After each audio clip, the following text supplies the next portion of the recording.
¿Usted siente que el mundo avanza y que usted no tiene ni voz ni voto? ¿Le frustra un poco ver cómo las cosas van pasando y los cambios en realidad no son evidentes? ¿O le parece que esos cambios no son reales? Le cuento que no está sola o solo en el mundo. Muchas personas tenemos esa misma sensación y vamos haciendo lo que está a nuestro alcance para cambiar la realidad. Y hoy le voy a hablar de una herramienta poderosa y muy efectiva para comenzar a tomar acción, a retomar las riendas de nuestras vidas y a producir los cambios que requerimos en nuestras sociedades. Hoy le voy a hablar de la educación política y esto precisamente porque en uno de los videos anteriores declaré explícitamente que mi intención es acercar esa educación política al común de las personas, no solamente dentro de la academia que pertenece al núcleo de quienes privilegiadamente pueden acceder a la educación superior o a una buena educación básica donde se hable explícitamente de la educación política y del poder que tiene para transformar nuestras realidades. Porque la educación política no tiene que ser solamente de personas expertas. No tenemos por qué dejársela exclusivamente a la administración pública o a quienes dirigen las grandes decisiones políticas. La educación política es la llave para que comencemos a producir los cambios reales que requieren nuestras sociedades. Y es que, como le he venido diciendo, yo creo que desde la micropolítica tenemos amplias oportunidades para producir esos cambios reales, pero sobre todo para comprender por qué nos molesta tanto lo que sucede en términos políticos a nuestro alrededor. Y aunque a veces creamos que somos impotentes y simples espectadoras y espectadores de lo que va sucediendo, en la realidad las herramientas de educación política nos permiten comprender mejor nuestra vida, la vida en común, y tomar buenas decisiones, no solamente en términos electorales, sino en nuestro día a día.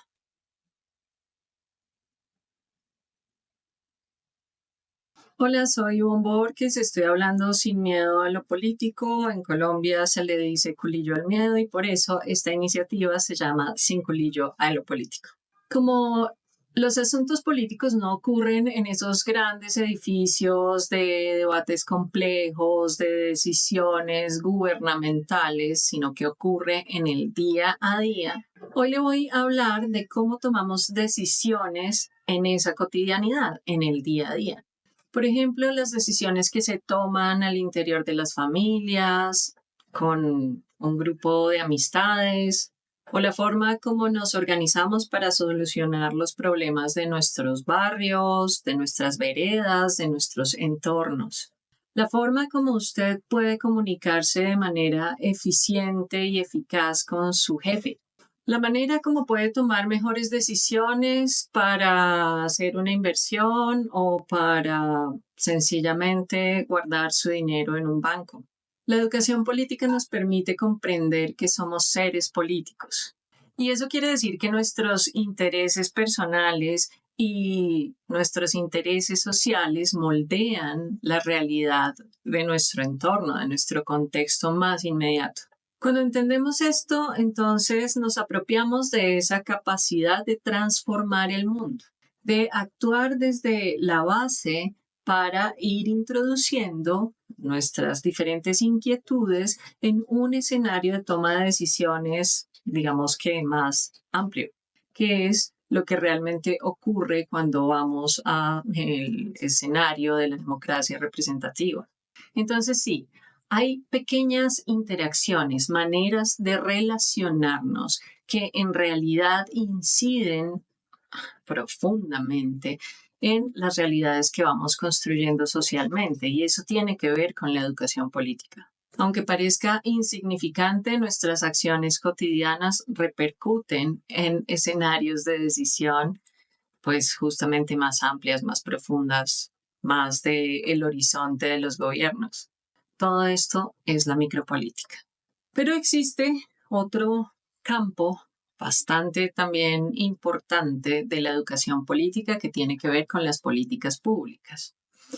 Y la educación política relacionada con las políticas públicas tiene que ver más bien con la descodificación de lo que serían esas políticas públicas y de lo que significan esas políticas públicas para nuestras realidades sociales. Entonces, como yo tengo puestos los lentes políticos, todo el tiempo me estoy preguntando, por ejemplo, por qué las ciudades están configuradas como están configuradas. Y eso qué tiene que ver con mi cotidianidad. Porque tenemos un sistema de andenes o de veredas donde tenemos que caminar como peatones, o porque las bicicletas tienen que ir por un camino. Esas grandes decisiones de política, de cómo configuramos nuestras relaciones comunes, nuestras relaciones sociales, tienen que ver con las políticas públicas e inciden directamente con nuestro día a día. Entonces, por eso la gran política pública está relacionada con la micropolítica. Entonces, una decisión de una autoridad pública, aunque suene redundante, es decir, de la administración pública que está en cabeza de personas, esas decisiones impactan nuestro día a día cotidianamente. Si usted se ha tenido que montar en un sistema de transporte público en la ciudad en que esté y se tarda una hora y media, 2 horas en desplazarse hacia su lugar de trabajo, sabe que la decisión de política pública del trazado del sistema de transporte público pues está afectando su movilidad y su calidad de vida. Y usted podría creer que eso le molesta o le importa solamente a usted, pero cuando somos miles de personas que tenemos que someternos a las mismas dificultades, a los mismos tiempos de traslado en este ejemplo, pues estamos hablando de un problema público que tradicionalmente debe ser acogido y tramitado por una autoridad, es decir, por el gobierno, es decir, por la administración pública, porque los gobiernos cambian, la administración pública se mantiene. Por eso muchas veces estamos a favor o en contra de una medida gubernamental cuando en realidad tenemos que empezar a pensar en una trayectoria temporal un poquito más larga, porque al mantenerse la administración pública, el conjunto de decisiones que se toman en la política pública, pues se extienden a lo largo de grandes periodos de tiempo. Está bien que le hagamos entender a nuestros gobiernos aquello que nos molesta o aquello que nos place, pero no son los gobiernos en cabeza de la personificación de alguien quienes tienen la responsabilidad exclusiva por hacer o no hacer. Por eso las políticas públicas son tan poderosas, porque al final trascienden los periodos gubernamentales. Cuando comprendemos esa relación entre las políticas públicas y nuestra cotidianidad, es decir, la micropolítica, también nos estamos adentrando a un campo de educación política donde comprendemos muy bien cuál es el horizonte de defensa y ampliación de nuestros derechos. Y acuérdese que cuando hablamos de derechos no estamos hablando de regalos. Los derechos son derechos, es decir, nos pertenecen y deben materializarse a partir de una serie de decisiones. También, por supuesto, entonces la educación política nos permite comprender las responsabilidades, que sean responsabilidades públicas o de la administración pública, o también responsabilidades individuales. Es por eso que la educación política va más allá de pensar los ejercicios electorales, de ir a votar, de pensar en términos de un gobierno u otro, sino más bien de pensarnos colectivamente nuestra vida en sociedad, teniendo responsabilidades y pues haciendo lo que sea posible para garantizar la materialidad de esos derechos, es decir, que se cumpla lo que se dice que se debe cumplir. Y a esto se le denomina ciudadanía activa, que es un ejercicio permanente. Desde esa ciudadanía activa sí que podemos incidir en las grandes decisiones políticas.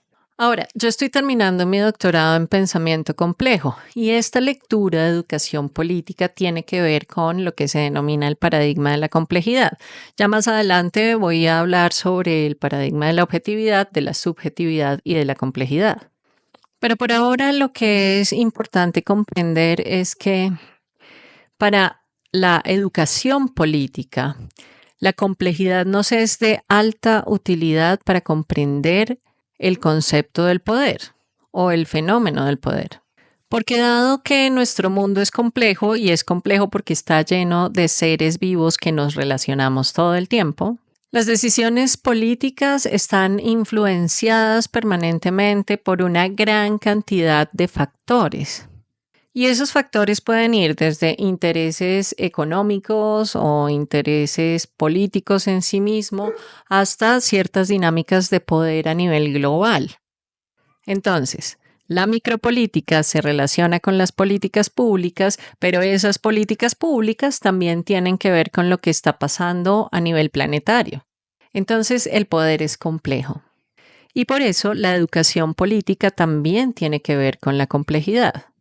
Y yo también espero aclarar un poco de dónde va la discusión del pensamiento complejo dentro de la educación política. Esa educación política desde la complejidad nos permite navegar dentro de ese mar de gran cantidad de informaciones, de lo que va pasando a nivel planetario, pero también lo que pasa en nuestra cotidianidad. Es la complejidad la que nos permite relacionar todo esto. Y, por supuesto, enfrentar los desafíos asociados a ese poder mediático, a lo que nos traen las noticias, a la venta de crisis por todas partes. Y desarrollar un pensamiento crítico que nos permita establecer una serie de acciones que pueden mejorar nuestra vida, pero que también pueden ir escalando hacia otros niveles de la política del poder y de los intereses que van mediando ese poder a nivel global. El pensamiento crítico desde la educación política nos permite encontrar alternativas, nuevas vías para solucionar esos fenómenos y esos problemas que son públicos y que son públicos porque nos atañen a una gran cantidad de personas. Entonces, entender el mundo desde esos diferentes niveles de realidad, la micropolítica, las políticas públicas y qué es lo que está pasando a nivel planetario, pues sí nos permite transformar las realidades cotidianas. Pero sobre todo a comprender que hay unos niveles de transformación que se expresan, por ejemplo, en la protesta social, pero otros que tienen que ver con la acción o accionar mecanismos al interior de la administración pública para introducir otros cambios.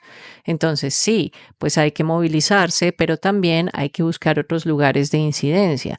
Hay algunos más interesantes que otros. Por ejemplo, las veedurías ciudadanas, que igual son a veces un poco desgastantes, pero que son altamente efectivas en la transformación de las realidades cotidianas. O, por ejemplo, asociarse y agremiarse para convertirse en un actor, en un agente que intercede o que busca establecer una agenda para el cambio. La educación política entonces nos da la confianza y las herramientas suficientes para producir esos cambios, para incidir en las dinámicas políticas, pero sobre todo para ver esas transformaciones en la realidad tangible, en el ahora, en lo que realmente nos está molestando y nos está perturbando. La educación política, como yo se la estoy proponiendo, entonces nos permite hacer el vínculo de lo pequeño hasta lo grande. Pero hay un mensaje de fondo en el asunto de educación política que es súper relevante y que tiene que ver con la posibilidad de comprender la pluralidad y el disenso. En este mundo tan grande, en este mundo tan lleno de personas y cada cabeza es un mundo, es imposible pensar que estemos absolutamente de acuerdo en todo y en todo momento. Y por eso la pluralidad, la diversidad, la discusión y el disenso construyen la agenda política. Por eso es absolutamente imposible satisfacer a todo el mundo desde el consenso político. Educarnos políticamente nos permite comprender más tranquilamente lo que va sucediendo en la cotidianidad política, no solamente de su realidad, digamos, del día a día, sino también de lo que sucede a nivel gubernamental. sin enfados, o más bien, pues sí, nos podemos enfadar, pero sobre todo logramos tramitarlo de una manera que nos permita construir la realidad, acercarnos a la construcción de la realidad como la imaginamos, como la visualizamos, como creemos que es mejor. Eso es como la construcción de un mundo común, la construcción de un mundo donde a pesar de nuestras diferencias podamos ir cimentando las decisiones del futuro como una especie de compromiso transgeneracional, pero también donde vamos construyendo realmente el bienestar colectivo, aunque ese es un concepto debatido. Aprender a escuchar diferentes perspectivas políticas, diferentes enfoques, diferentes núcleos de valores, a debatir con argumentos y a encontrar los puntos en común desde esas diferencias. Esas son habilidades esenciales que se logran a partir de la educación política. Y que además déjeme decirle que la tienen bastante bien afianzada quienes se dedican profesionalmente a la política, quienes están en un congreso, en un parlamento o en un cargo por elección popular. No podrían gobernar si fuera de otra forma. Y les voy a poner un ejemplo reciente en el tiempo. Y es que una de las primeras medidas que el presidente Trump en los Estados Unidos firmó cuando se posesionó fue la del baneo de TikTok. Y a los pocos días reculó. Porque aunque parezca muy bravo y muy lleno de confianza en que todo lo va a poder hacer por la fuerza, es claro que eso no es posible. Él lo sabe, lo que pasa es que va vendiendo como una narrativa distinta. Pero todas las personas que se dedican profesionalmente a la política son más o menos tranquilas porque saben muy bien que la única salida para lograr cambios y transformaciones es incluso negociando con aquellas personas que les son completamente diferentes. De lo contrario, pues el escenario se torna en una absoluta ingobernabilidad y ese es un escenario al que le temen las y los profesionales de la política. Porque es como jugar con fuego, sí, es como dar poca importancia al poder popular, subestimar el poder popular y aunque no tengamos suficientes bases de educación política, pues realmente cuando se colma la paciencia en las masas, pues puede resultar en escenarios altamente convulsionados. Así que el diálogo argumentado, tranquilo, reconociendo que somos diferentes desde el punto de vista de nuestras perspectivas, aspiraciones e intereses políticos, nos permite fortalecer el tejido social, construir sociedades más justas, más inclusivas y con mayor equidad. Así que bueno, para resumir, yo acá voy viendo como el tablerito y no veo muy bien cómo lo estoy presentando. La educación política no es un lujo, es una necesidad fundamental de nuestras sociedades. Y como yo la veo, involucra al menos 3 niveles de realidad. El micropolítico, el de las políticas públicas y el de la política o la transformación o las discusiones a nivel global, que tienen que ver con el poder global. Todo esto está lleno de personas. Se nos olvida muchas veces, pero en realidad aquí hay personas todo el tiempo. Y por eso es posible entendernos desde la argumentación. Y por eso es posible encontrar caminos alternativos. Eso desde la complejidad se llama alternatividad. Pero sobre todo, la educación política implica el respeto por el disenso, por la opinión contraria. Y llegar a consensos no quiere decir que usted abandone sus principios o sus posturas políticas. Usted puede ser una persona de extrema derecha o de extrema izquierda. La educación política le va a permitir argumentar y defender sus posiciones políticas de una manera tranquila, transparente y que sobre todo nos permita seguir viviendo conjuntamente en este mundo tan convulsionado y tan diverso. Y cuando usted lleva una vida tranquila puede tomar mejores decisiones. Y además puede conocer gente interesante y puede comprender que el mundo no se debate entre que desaparezcamos a las unas y los unos o solamente vivamos y pervivamos las posiciones que nos son afines. Esta es una propuesta sin miedo a lo político, sin culillo a lo político. Es la propuesta que voy a seguir desarrollando en este lugar. Le agradezco muchísimo su tiempo, le agradezco muchísimo su like, su comentario, su compartir o su suscripción, de manera que me sirve a mí un poquito como de incentivo para seguir adelante con esta iniciativa sin miedo, sin culillo a lo político. Nos vemos en otra.